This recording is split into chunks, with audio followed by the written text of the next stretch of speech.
Well, hello everybody, it's Mr. Lee David Carter here, and I thought I'd do a Q&A on transgender advice. So I wanted to do this regarding, the topic of transgender, really. And, you know, with my own transition, the questions that they've kind of like been asked by people. I wanted to kind of like, with regards to the trans community, give some kind of answers back to the questions that people have asked me, around this subject.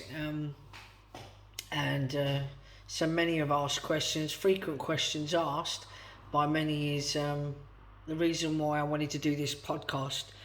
Hoping that it'd be helpful for people out there to in the trans community that are ever going through the process or about to go through the process.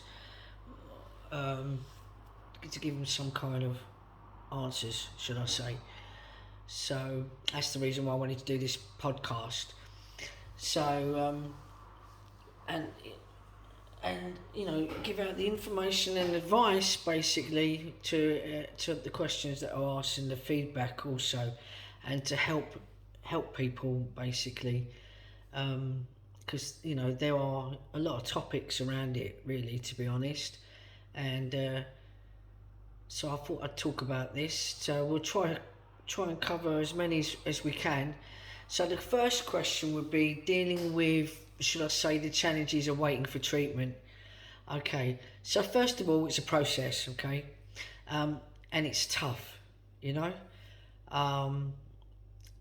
I look back over a decade ago, I'm hoping, when I found out that it's helpful, even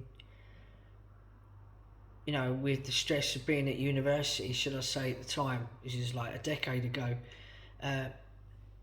what I found was made me go through the process a lot easier was to try and attend a gym. I did a crash course in lifeguarding. I did a 1 week course, and then to get fit, and then I'd release any tension that I had inside going through the process, because you know it's coming, and you have to learn to be patient when going through something like this, to keep yourself occupied, especially keep your mind occupied going through it, and do something you enjoy, basically, whether it's surgery or tea, whatever it is you're going through. So I thought that was very helpful when you're going through this, okay? Another question that's been asked is advice on dealing with, unsupported family. Good question. I've been quite lucky, really, with my family, because I feel really blessed, really, because they were quite supportive. Although one member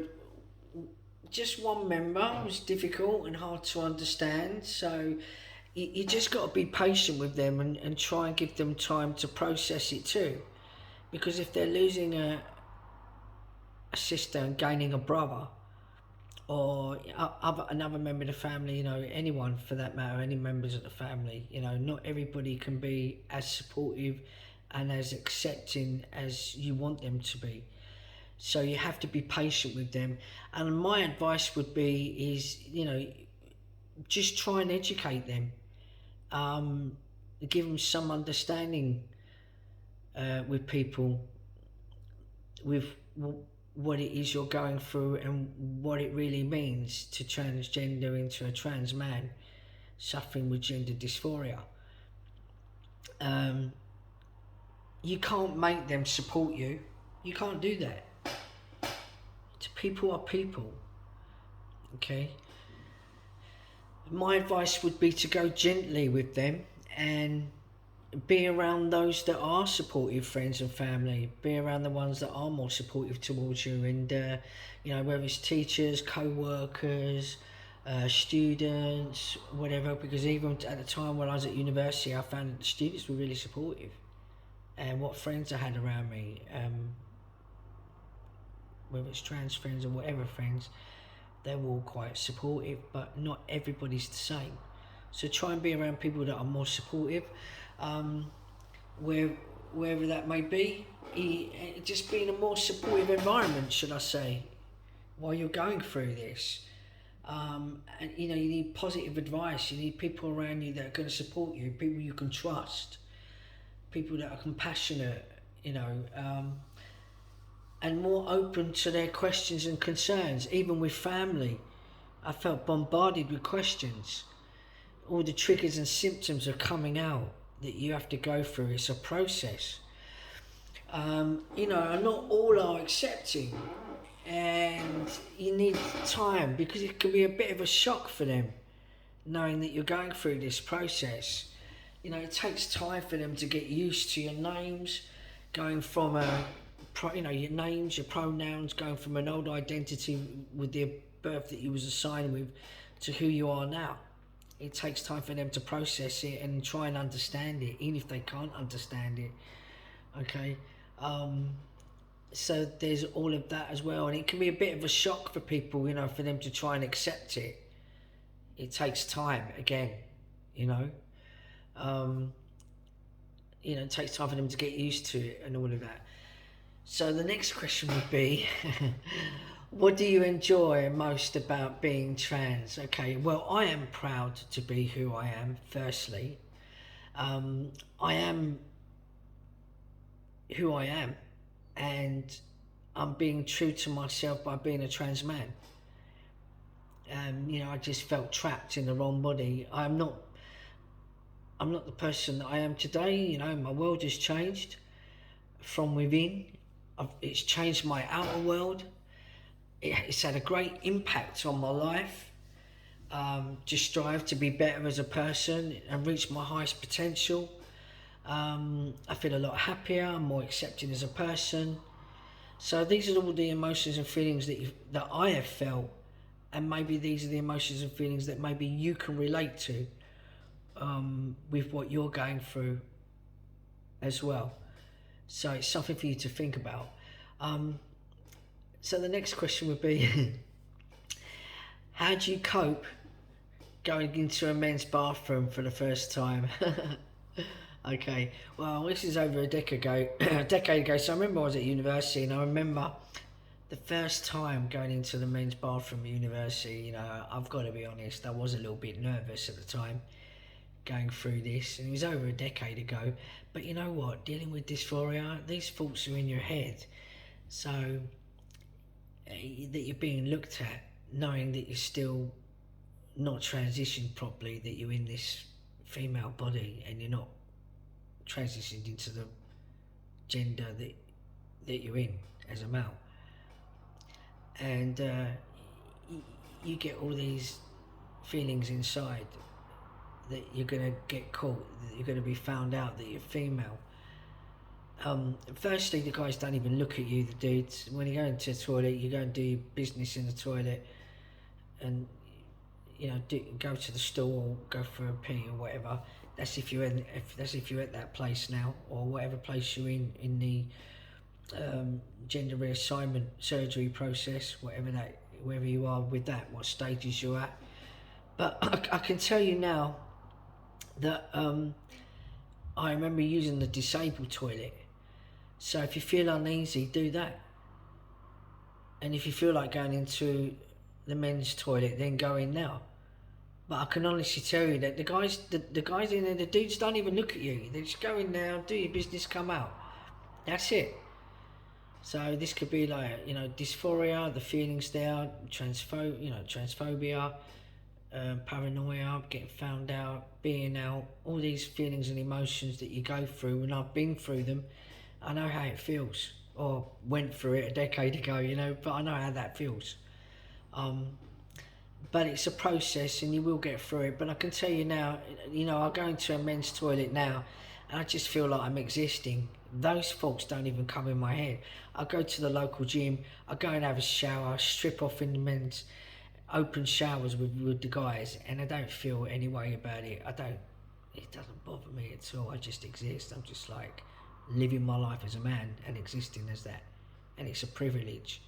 And once you get to that place, those feelings and those emotions will not even be there. Okay. So, you know, it's just a way of life. So you don't even think about it. It's just, you just exist, yeah, really. So the other question is this: what did you do when you found out you was trans, and how did you feel? Okay. I remember when I first found out, it was emotional. You know, for years. And I was 41 at the time. You know, I felt like I was living a lie. I wasn't being true to who I am. I was going through different types of relationships with women, and they were straight. I was extremely excited. Like, I just, even though I was a little bit nervous with the unknown, reflecting back, when I found out, I knew it was the right thing to do. And I remember my girlfriend coming with me to the clinic for the first time to start the process. Obviously, to go and get therapy with the local GP. That was the first port of call before referring you to, should I say, a therapist, in which I had to go down to London and have blood tests, and which would be a gender identity clinic in Hammersmith in London, or wherever it is, local, wherever, because I'm from London originally, so this is where I had to go. Okay, it's well known, it's in Hammersmith. Gender Identity Clinic, I think it's called, in Hammersmith, very well known. Okay, and this is over a decade ago.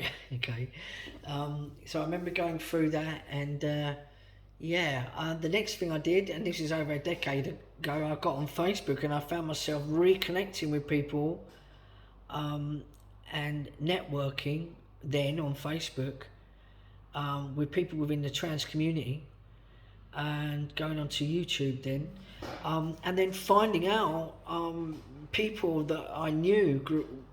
One person I knew that lived down the same street as me in London, and finding out that they'd fully transitioned, and I've not spoken to the person for over 20 years. Like, I was just like, wow. It was a neighbour of ours.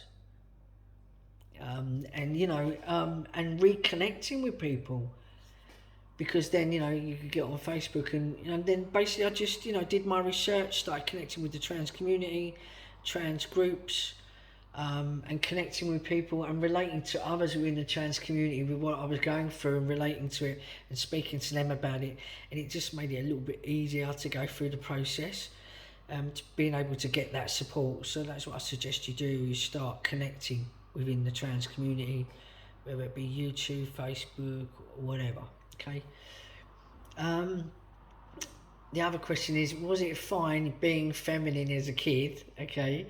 And how do you deal with lost childhood? Okay, good question. Okay, well, I totally did not. It totally did not bother me. Like, you know, being feminine, and to be honest, listening to my parents and having discussions and conversations with them, I was very much a boy.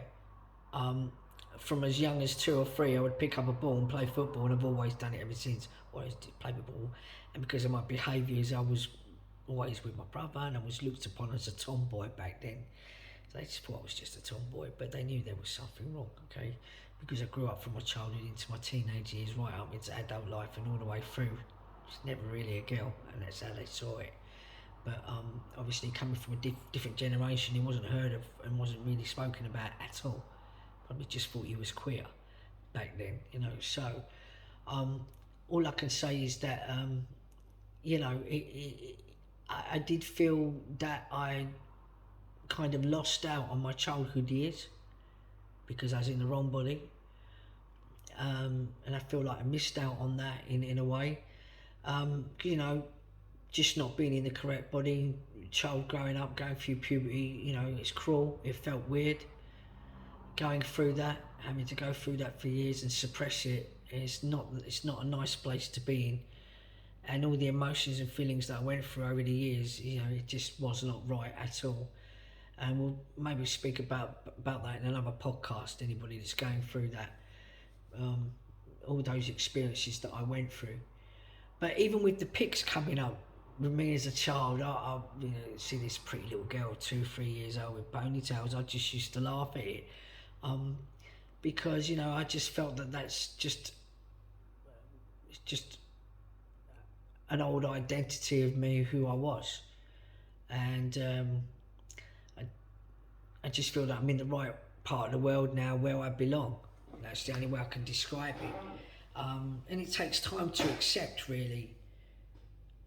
Again, it's a process to see, to see that your old identity, and show people my past, because I've moved on, and I found my own way to deal with it.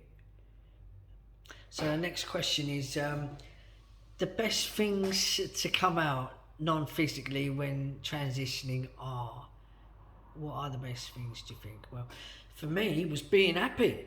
I remember appearing on a Jeremy Cole special show with my mother. And to be in my own skin and be in the body, the right body, and be who I am and being true to myself, I felt extremely happy. I felt on top of the world. I felt a sense of freedom. I felt more confident in myself, even more confident within myself. I felt on top of the world. I was from this dark place into the light.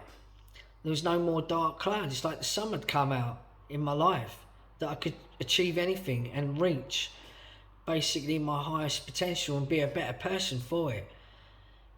So there are a lot of topics around transitioning, and if there are any questions you need to ask or feedback, please ask, okay? Because, from my own experiences and what I went through, I mentioned binding in other podcasts, what I went through there over the years. So please feel free to ask, or around this topic, or even dysphoria for that matter. So time is the essence. This is my advice to you. And time heals, whether it's physically, emotionally, mentally, or even spiritually. So go easy on yourself, because most of all, the most important thing is to be patient with yourself, okay? To help you through the transition, because there's different stages that you have to go through, and it is a process. So I hope you enjoyed this video. Please, if there's any questions you want to ask, please feel free to ask any questions, and any feedback, any comments, and press the subscribe button, and you can reach me on social media. I'm on www.leedavycarter.com, and you can reach me on there: Instagram, Twitter, LinkedIn, TikTok, Facebook, so forth, okay? And I'm going to say namaste, and just stay positive, be patient with yourself, and just know that everything's going to be okay, and you will have a smooth transition. And always look for advice and help, and ask, just ask, okay? So I'm going to say namaste, love and light, speak to you all soon, and thanks for watching the video. Bye for now.